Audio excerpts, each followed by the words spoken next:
வாகை மரத்தின் பயன்களை பற்றி அறிவோம். வாகை மரம் ஃபேபேசிய குடும்பத்தைச் சார்ந்தது. இதன் பெயர் ஆங்கிலத்தில் சிரிஸ் என அழைக்கப்படுகிறது. தாவரவியல் பெயரானது அல்பீசியா லெபக் என குறிப்பிடப்படுகிறது. இம்மரம் 18 மீட்டர் முதல் 30 மீட்டர் உயரம் வளரக்கூடியது. சுற்றளவு 50 சென்டிமீட்டர் முதல் 1 மீட்டர் விட்டம் கொண்டது. இம்மரம் இந்தியாவில் அனைத்து பகுதிகளிலும் ஸ்ரீலங்கா, பங்களாதேஷ், பாகிஸ்தான் போன்ற நாடுகளிலும் வியாபித்துள்ளது. இலையானது 7.5 சென்டிமீட்டர் அகலமும் 15 சென்டிமீட்டர் நீளமும் 4 இணை இளமை பெற்றுள்ளது. பூவானது வெள்ளை அல்லது வெளிர் மஞ்சள் நிறத்தினை கொண்டது. நல்ல நறுமணத்தை பெற்றுள்ளது. பண்டைய சங்க காலத்தில் போரில் வென்ற மன்னர்கள் வெற்றி வாகை சூடி மகிழ்ந்து வருவர்.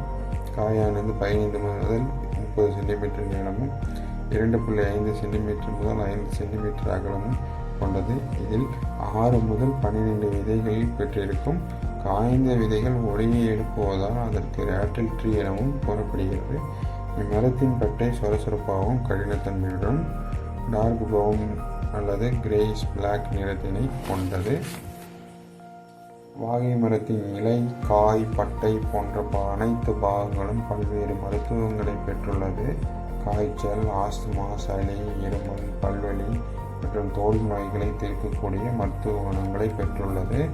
இம்மரத்தில் alkaloid, terpenoid, சஃபோனின், steroid, cardiac கிளையாக்சைடு, tannin, ஃப்ளோனாய்டு, பிளக்டோனின், ஆந்திரகுயினான்ஸ் போன்ற தாவரவியல் வேதியியல் பொருட்களை பெற்று இம்மரம் காணப்படுகிறது. இதில் இலைகளில் புரோட்டீன் சத்துக்களும் கார்போஹைட்ரேட்டும் கொண்ட ஊட்டச்சத்து பொருட்களை பெற்றுள்ளதால் வனத்தில் வாழக்கூடிய தாவர உண்ணிகளுக்கும் வீட்டு விலங்குண்ணிகளுக்கும் மிகச்சிறந்த தீவனமாக இது அமைந்துள்ளது. வேர்களில் இதயம் சார்ந்த நோய்கள் மற்றும் புற்றுநோய்களை நோய் தாக்கங்களை குறைக்கவுள்ள மருத்துவ குணங்களை பெற்றுள்ளது. இம்மரத்தின் பயன்களை அறிந்து இம்மரத்தினை பாதுகாக்க வேண்டுமாறு கேட்டுக்கொள்ளப்படுகிறது.